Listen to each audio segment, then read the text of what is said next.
হ্যাঁ, একটা মেয়ের জীবনে সবচাইতে গুরুত্বপূর্ণ কাজ রান্নাবান্নাই বলা যায়। সে যতই প্রফেশনাল হোক কিংবা সাদামাটা ঘরোয়া বউ। সবাই কেমন আছেন? আশা করি সবাই খুব, খুব ভালো আছেন। আমি মৌসুমী কুণ্ডু মৌমান্তা। আমার নতুন একটি ব্লগে সব্বাইকে অনেক, অনেক ওয়েলকাম জানাই। আজ করেছিলাম ভোলা মাছ একটু অন্যরকমভাবে।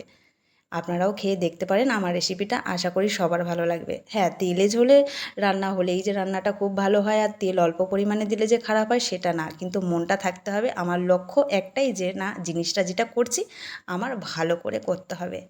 তো আমি প্রথমে দিয়েছিলাম ফোড়নে তেজপাতা, শুকনো লঙ্কা, গোটা গরম মশলা আর পেঁয়াজ কুচি ভালো করে দিয়ে নাড়িয়ে চাড়িয়ে তারপরে আমি দিয়ে দিয়েছিলাম মশলার পেস্টে, যেটা ছিল আদা জিরার পরিমাণে অনেকটাই, পেঁয়াজ বাটা, লবণ, হলুদ, কাশ্মীরি লঙ্কার গুঁড়ো আর টক দই।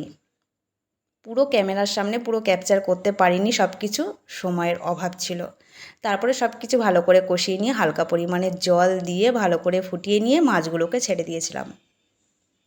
মাছগুলো ছেড়ে দেওয়ার পর যখন ঝোলটা টেনে আসার পর আমি দিয়ে দিয়েছিলাম চেরা কাঁচা লঙ্কা, ধনেপাতা, অল্প পরিমাণে চিনি ছড়িয়ে ব্যাস নামিয়ে নিয়েছিলাম।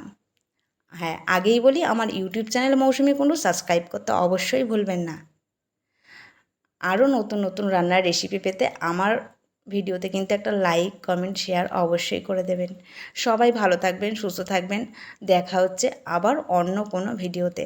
আজকের মতন এখানেই আসি।